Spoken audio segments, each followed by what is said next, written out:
ಕೆಲವೇ ಕ್ಷಣಗಳಲ್ಲಿ ಬಳ್ಳಾರಿ ಜೈಲಿಗೆ ವಿಜಯಲಕ್ಷ್ಮಿ ಭೇಟಿ ನೀಡ್ತಾ ಇದ್ದಾರೆ. ಬಳ್ಳಾರಿ ಜೈಲಿನಲ್ಲಿರುವಂತಹ ದರ್ಶನ್ ಭೇಟಿ ಮಾಡ್ತಾ ಇದ್ದಾರೆ ವಿಜಯಲಕ್ಷ್ಮಿ. 4:15 ಅಂದರೆ ಇನ್ನು 10 ನಿಮಿಷಕ್ಕೆ ಬಳ್ಳಾರಿ ಜೈಲಿಗೆ ದರ್ಶನ್ನ ಧರ್ಮಪತ್ನಿ ವಿಜಯಲಕ್ಷ್ಮಿ ಅವರು ಹೋಗ್ತಾ ಇದ್ದಾರೆ. ಅನುಮತಿ ಪಡೆಯಲು ಬಂದಿದ್ದಾರೆ ಸುಶಾಂತ್ ನಾಯ್ಡು. ಜಾಮೀನು ಅರ್ಜಿಯ ವಿಚಾರಣೆ ಅಕ್ಟೋಬರ್ 4ಕ್ಕೆ ಮುಂದೂಡಿಕೆಯಾಗಿರುವಂಥ ಹಿನ್ನೆಲೆ ದರ್ಶನ್ ಜೊತೆ ಚರ್ಚೆ ಮಾಡ್ತಾರೆ ಇವತ್ತು ವಿಜಯಲಕ್ಷ್ಮಿ. ನೋಡಿ, ವಿಜಯಲಕ್ಷ್ಮಿ ದರ್ಶನ್ ಅವರ ಪತ್ನಿ ಅನೇಕ ದೊಡ್ಡ ಪ್ರಯತ್ನಗಳನ್ನು ಮಾಡ್ತಾ ಇದ್ದಾರೆ. ಒಂದು ಕಡೆ ದೇವರ ಮೊರೆ ಹೋಗಿದ್ದಾರೆ, ದೇವರಿಗೆ ಕಂಡ ದೇವರಿಗೆ ಕೈ ಮುಗಿತಾ ಇದ್ದಾರೆ, ದೇವರಲ್ಲಿ ಪ್ರಾರ್ಥನೆ ಮಾಡ್ತಾ ಇದ್ದಾರೆ, ಹೋಮ ಹವನ ಪೂಜೆ ಇತ್ಯಾದಿ ಎಲ್ಲವನ್ನೂ ಕೂಡ ಸಮರ್ಪಿಸ್ತಾ ಇದ್ದಾರೆ. ಹೇಗಾದರೂ ಮಾಡಿ ಈ ಸಂಕಷ್ಟದಿಂದ ನನ್ನ ಪತಿ ದರ್ಶನ್ ನನ್ನ ಪಾರು ಮಾಡು ದೇವರೇ ಅಂತ ಹೇಳಿ. ಇನ್ನೊಂದು ಕಡೆ ದೇವರ ಮೊರೆ ಹೋಗಿದ್ದಲ್ಲದೆ ಕಾನೂನಿನ ನೆರವಿನಲ್ಲಿ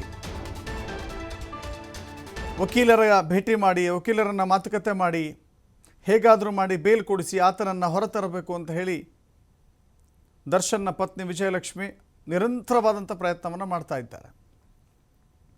ಅದು ಪರಪ್ಪನ ಅಗ್ರಹಾರವಾಗಿದ್ದರೆ ಸರಿ, ಬಳ್ಳಾರಿಯ ಜೈಲಾಗಿದ್ದರೂ ಸರಿ, ಎಲ್ಲಿದ್ದರೂ ಪರವಾಗಿಲ್ಲ, ನನ್ನ ಗಂಡನನ್ನು ನಾನು ಈ ಹಂತದಲ್ಲಿ ಕೈ ಬಿಡಬಾರ್ದು ಅಂತ ಹೇಳಿ ನಿರಂತರವಾಗಿ ಜೈಲಿಗಳಿಗೆ ಭೇಟಿ ಕೊಡ್ತಾ, ಹೋಗುವಾಗ ಬಟ್ಟೆ ತೆಗೆದುಕೊಂಡು ಹೋಗ್ತಾರೆ, ಡ್ರೈ ಫ್ರೂಟ್ಸ್ ತಗೊಂಡು ಹೋಗ್ತಾರೆ, ಮನೆಯಿಂದ ತಂದಿರುವಂಥ ಕೆಲ ಆಹಾರದ ಸಾಮಗ್ರಿಗಳನ್ನು ತಗೊಂಡು ಹೋಗ್ತಾರೆ.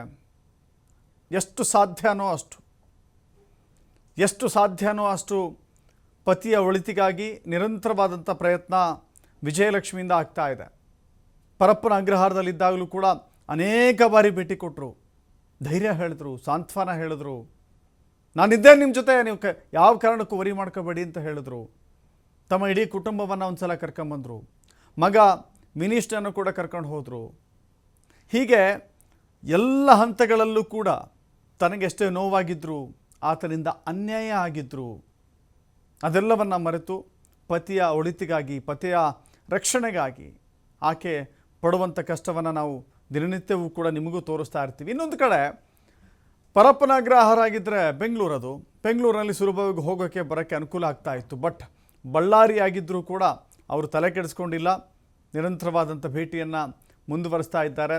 ಕೋರ್ಟ್ನಲ್ಲಿ ಏನೇನು ಅಂಶಗಳಾಗ್ತಾ ಇದೆ, ಯಾವ ರೀತಿ ಹೋರಾಟ ನಡೀತಾ ಇದೆ, ಬೇಲ್ ಪಡೆಯುವ ನಿಟ್ಟಿನಲ್ಲಿ ಆಗಿರುವಂಥ ಪ್ರಯತ್ನ ಏನು, ಯಾವಾಗ ಬೇಲ್ ಸಿಗುತ್ತೆ, ಅದಕ್ಕೆ ಮಾಡಿರುವಂಥ ಹೋರಾಟ ಎಂಥದ್ದು ಎಲ್ಲವನ್ನು ಕೂಡ ವಿವರಿಸಿ ಅವರಿಂದಲೂ ಕೂಡ ಕೆಲವಷ್ಟು ಸಲಹೆಗಳನ್ನು ಪಡೆದುಕೊಂಡು ಮುಂದುವರಿತಾ ಇದ್ದಾರೆ. ಇದರ ಜೊತೆಗೆ ಒಂದು ಆತ್ಮಸ್ಥೈರ್ಯವನ್ನು ತುಂಬಬೇಕು ಅನ್ನುವ ಕಾರಣಕ್ಕಾಗಿ, ನೋಡಿ, ಬೆಂಗಳೂರಿದ್ದರೆ ದೂರ ಆಗುತ್ತೆ, ಬೆಂಗಳೂರಿನಿಂದ ಬಳ್ಳಾರಿಗೆ ಹೋಗೋಕ್ಕೆ ದೂರ ಆಗುತ್ತೆ ಅಂತ ಬಳ್ಳಾರಿಯಲ್ಲೂ ಕೂಡ ಮನೆ ಮಾಡೋಣ ಅನ್ನುವ ಆಲೋಚನೆಯಲ್ಲಿ ವಿಜಯಲಕ್ಷ್ಮಿ ಇದ್ದರು. ಬಟ್ ಅದೇನಾಗಿದೆ ಅಂತ ಗೊತ್ತಿಲ್ಲ. ಬಟ್ ನಿರಂತರವಾದ ರೀತಿಯಲ್ಲಿದ್ದಾರೆ. ಇವತ್ತು ಕೂಡ 4:15ಕ್ಕೆ ಹೋಗ್ತಾರೆ. ಹೆಂಗೋ ಅಕ್ಟೋಬರ್ 4ಕ್ಕೆ ಮುಂದೂಡಿಕೆಯಾಗಿದೆ ಈ ಬೇಲ್ನ ಭವಿಷ್ಯ. ಆ ವಿಚಾರದಲ್ಲೂ ಕೂಡ ಚರ್ಚೆ ಮಾಡ್ತಾರಂತೆ. ಕೆಲವಷ್ಟು ಕಾಲ ಅವರಿಗೆ ಸಾಂತ್ವನ ಧೈರ್ಯವನ್ನು ಹೇಳಿ ಬರೋರಿದ್ದಾರೆ. 4:15ಕ್ಕೆ ವಿಜಯಲಕ್ಷ್ಮಿ ಬಳ್ಳಾರಿ ಜೈಲಿಗೆ ತೆರಳುತ್ತಾ ಇದ್ದಾರೆ.